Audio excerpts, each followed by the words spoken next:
Bonjour mesdames et messieurs, hello ladies and gentlemen, bienvenue à un nouvel épisode sur le podcast RS Fighting Championship. Alors que le monde se remet en route après le coronavirus, RS regarde déjà vers le futur. Nous préparons attentivement le grand retour de la Ligue à Paris en décembre 2020 et on a récupéré les signatures de plusieurs nouveaux combattants, le Camerounien Hassan Ndam, l'Américain Eric Shelton et l'Italien vétéran de l'UFC Danilo Belluardo. Si vous avez manqué toutes ces annonces, c'est que vous n'êtes pas abonné aux réseaux sociaux RS Fighting. Donc, pensez bien à le faire. Plein d'actualités. Mais aujourd'hui, nous avons le plaisir d'accueillir quelqu'un qui a commencé l'aventure avec nous, un acteur principal d'RS 1 à Dakar, un homme qui a prolongé l'aventure avec RS Fighting et qui va combattre lorsque la Ligue fera son grand retour. Je le présente, The Russian Sniper Nassourdine Imavov. Bonjour Nassourdine. Bonjour, merci d'être avec nous sur ce podcast RS Fighting. Déjà, tout d'abord, comment ça va? Est-ce que tu vas bien? Déjà, merci à vous de m'avoir invité. Écoute, ça va très bien. On est là. Confinement pas trop dur? Comment? Le confinement pas trop dur? Non, ça va. Au début, c'était un peu dur la première semaine, mais après on s'habitue. Et voilà, c'est plus mal que ça. Oh, parfait, alors tout va bien. Bon du coup, comme je disais dans mon intro, tu as été un des acteurs majeurs d'RS1 avec un combat spectaculaire contre Jonathan Meunier, une victoire dans le premier round sur un ground and pound. Est-ce que tu as été surpris peut-être un petit peu par la rapidité du combat? Non, pas vraiment. Si vous regardez mon Sherdog, vous voyez, la plupart des combats sont terminés au premier round. Et donc, je n'étais pas surpris, je m'attendais à tout. Mais j'étais prêt à faire 3 rounds. C'était pas vraiment mon objectif de finir le combat au premier round. Mais voilà, ça s'est passé comme c'est passé, c'est très bien comme ça. Ouais, parce que quand on regarde le combat, Nassourdine, on voit Robin Black et moi on était en train de commenter. Et justement, on se disait dans les 30 premières secondes, 40 premières secondes, on voyait Jonathan qui essayait vraiment de garder contact avec toi, mais t'esquivais, t'étais très léger sur tes pieds. Et puis tout d'un coup, boum, comme ça, après 40 secondes, ça a changé. Et après, t'as jamais regardé en arrière, quoi. C'était que toi jusqu'à la fin. Oui, j'essaie c'était un peu dans le game plan de démarrer tranquillement, de pas trop se jeter, de rester calme, d'être patient. Et je faisais juste, je calculais juste ma distance, je faisais mes mesures.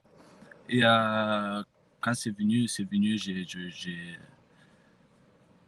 je me suis, comment dire, je me suis servi de l'opportunité, j'ai vu une ouverture. Et voilà, j'ai foncé. Et je savais qu'il fallait rien lâcher, quoi.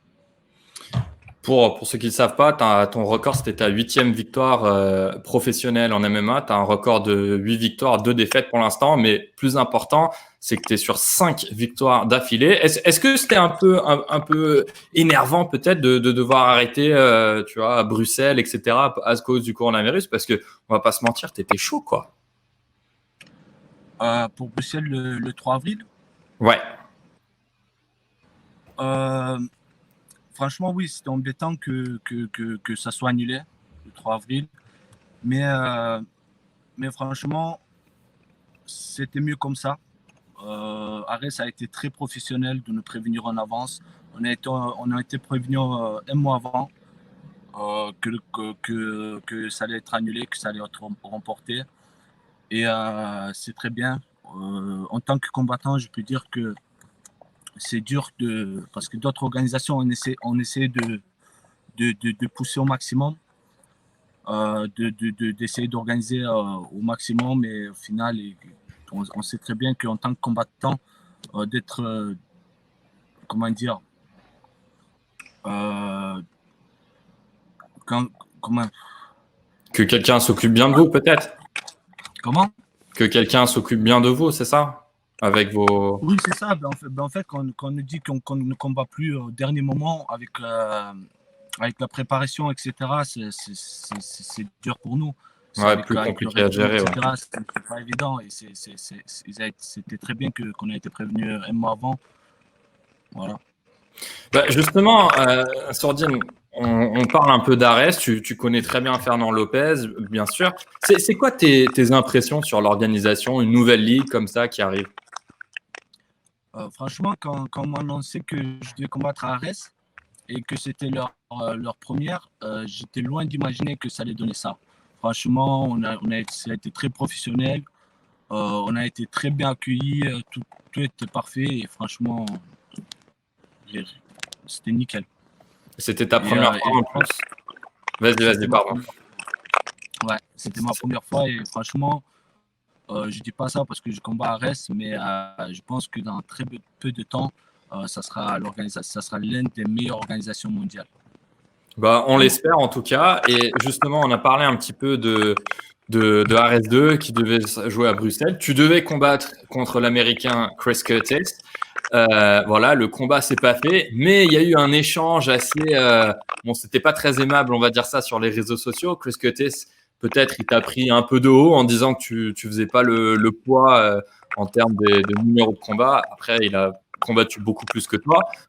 Tu réponds quoi à ça? Surtout qu'on sait que peut-être ton prochain adversaire, ça sera Chris Curtis.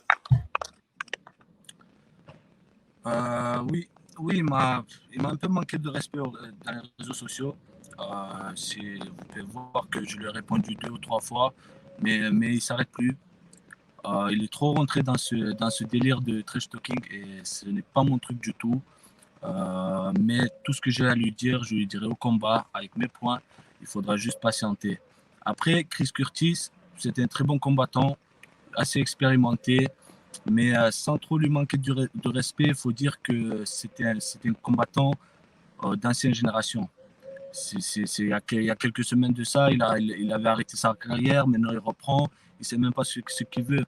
Donc tout ce que j'ai à lui dire, tout ce que j'ai à lui souhaiter, c'est de rester calme, de ne pas trop s'enfoncer, parce que le jour du combat, il faudra assumer. Et il va paraître ridicule. Quand tu regardes les déclarations qu'il a fait, il a dit que avant tout c'était un mercenaire, qu'il était venu à Ares parce que c'était un bon projet, qu'il voulait avoir la ceinture en welterweight tout de suite.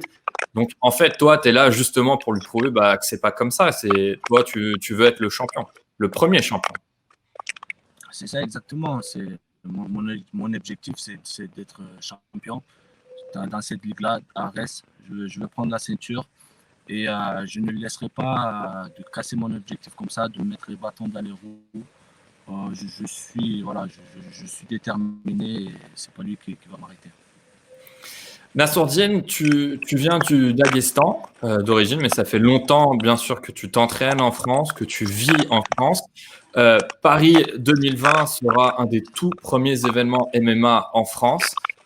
Pour toi, personnellement, c'est quoi comme sentiment de combattre sur le sol français? Peut-être un des tout premiers combattants à combattre sur le sol français. Franchement, c'était une très bonne nouvelle pour nous, pour les combattants, que le MMA vient en France. Ça sera moins compliqué pour nous au niveau des sponsors. Ça nous ouvre pas mal de portes, pas mal d'opportunités. Et on n'aura plus à voyager à l'étranger pour pouvoir combattre en MMA.